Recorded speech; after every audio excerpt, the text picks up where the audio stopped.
So guys varicocele और early symptoms ये सारे मिले जुली चीज़ें हैं।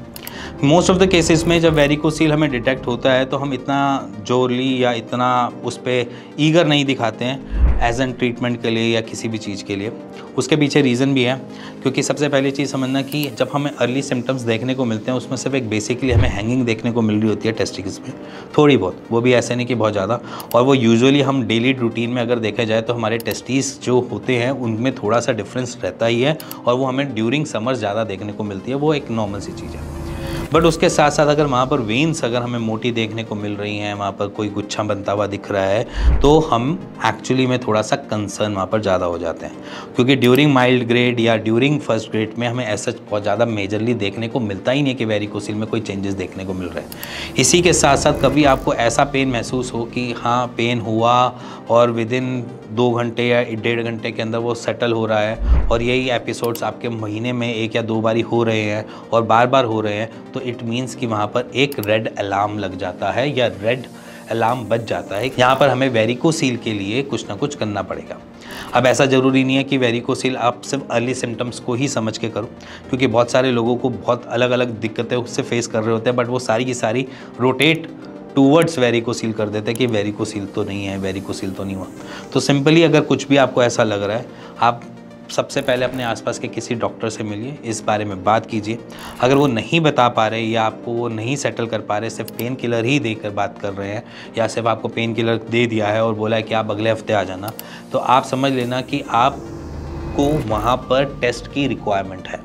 तो आप सबसे पहले जाइए, सेल्फ टेस्ट एप्लीकेबल्स हैं बहुत सारी लैब्स में, तो आप वहाँ पर सेल्फ जाकर अपना एक USG स्कैन करवाइए अपने स्क्रोटम का, जिसमें ये क्लियरिटी हो कि वहाँ पर एग्जैक्टली चल क्या रहा है, ठीक है। और वहाँ पर टेस्ट करवाने के बाद अगर वहाँ पर कोई भी वेरिकोसील जैसी कोई दिक्कत महसूस होती है, देन उसके बाद यहाँ पर स्टार्ट हो जाती है हमारी एक चीज़ जिसे हम कहते हैं एक्सरसाइजेस।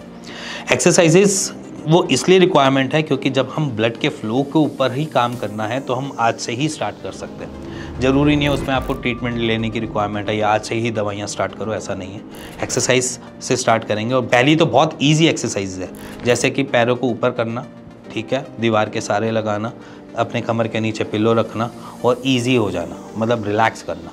जितना आप रिलैक्स करोगे उतनी जल्दी आपका पेन सेटल होगा, उतनी जल्दी ही आपकी रिफ्लेक्सेस में कमी देखने को मिलेगी, और जब नई रिफ्लेक्सेस में कमी मिलेगी उतना कम आपका डायमीटर इंक्रीज़ करेगा और वेरिकोसील को और बढ़ाने की कोशिश करेगा या आपकी ग्रेडिंग को बढ़ाने की कोशिश करेगा।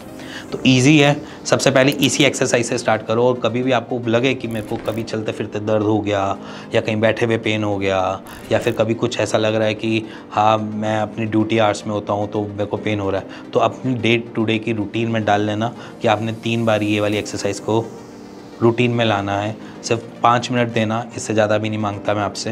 5 मिनट इस एक्सरसाइज को करना चालू करो, आपके पेन में आज से रिलीफ आना चालू हो जाएगा। और साइड बाय साइड सपोर्टर पहनना स्टार्ट करो। सपोर्टर पहनने से आपको ईजी मिलेगा, आपको दर्द नहीं मिलेगा। साइड बाय साइड आपकी ग्रेडिंग जो है वो बढ़ेगी नहीं, ग्रेडिंग भी सेटल रहेगी। अब रह गई ये अर्ली चीज़ों में जहाँ पर हम ये काम कर सकते हैं और अपनी वेरिकोसील को बढ़ते हुए रोक सकते हैं। अब बात करते हैं इसको सॉर्टेड कैसे करना है। देखो, सॉर्टेड करने का तरीका बहुत ईजी है। सबसे पहला इजी यही काम है कि आपकी जो वेरिकोसील वेन्स है वो कोई भी थेरेपी या कोई भी पैथी आपको ऐसा नहीं करेगी कि वो बिल्कुल की बिल्कुल ठीक कर दे एकदम से, क्योंकि जब भी वेरिकोसील होता है आपकी वेन्स अपनी इलास्टिसिटी खोलती है, वहाँ की जो वॉल्स हैं वो डैमेज होती हैं, जिसकी वजह से उसको रिपेयर होने में टाइम लगता है। और जब वो टाइम जो टेकिंग पार्ट है वो कॉज बाय एक ही चीज़ है कि आपके रिफ्लेक्सेस ना बने। जितने ज़्यादा रिफ्लेक्सेस बनेंगे उतना ही वो ज़्यादा टाइम लेगी। तो हम क्या करेंगे, हम कोशिश करेंगे कि रिफ्लेक्सेस ना के बराबर बने, हमें दर्द ना ही हो तो ज़्यादा बढ़िया है, क्योंकि अनटिल अनलेस अब इसके बाद क्या होगा, इसके बाद होती है फर्टिलिटी इश्यूज़ आने की दिक्कत। तो इसीलिए हम क्या करेंगे, हम इसको सिक्योर करके चलेंगे। हम जितनी कोशिश करेंगे हम सिर्फ रिफ्लेक्सेस को रोकने का काम करेंगे।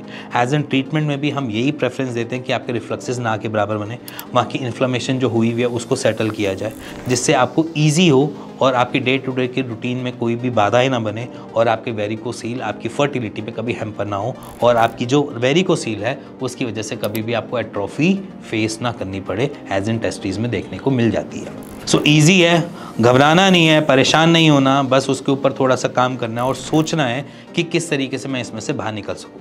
क्योंकि जब आप सोचते हो तो शायद उस पर काम करना स्टार्ट कर देते हो। एक नॉर्मल सी चीज़ है, अगर मेरे को कोई प्रॉब्लम मिली है, अगर मैं उसके बारे में डीपली सोचूंगा, उसका कभी ना कभी मैं सॉल्यूशन लेकर आ सकता हूँ। सो इसी के साथ अगर मैं सोचूंगा ही नहीं और मैं उसके ऊपर काम नहीं करूँगा तो वो मेरे लिए एक बड़ा इशू बन सकता है। सो इसीलिए मज़े में रहो, रिलैक्स रहो और अपने वेरिकोसील के बारे में थोड़ा थोड़ा सोचना चालू करो और उसको हील करने की कोशिश करो। मैंने बहुत सारी वीडियो बना रखी है जहाँ पर आपको बिना मेडिसिन के भी हील किया जा सकता है अर्ली स्टेजेस पे। वो सारी की सारी वीडियोस मैं डिस्क्रिप्शन में डाल दूंगा, जाकर खोल के देख सकते हो और उसको फॉलो कर सकते हो। इसी के साथ मिलेंगे नेक्स्ट वीडियो के लिए, तब तक stay tune this channel. Good bye and bye bye.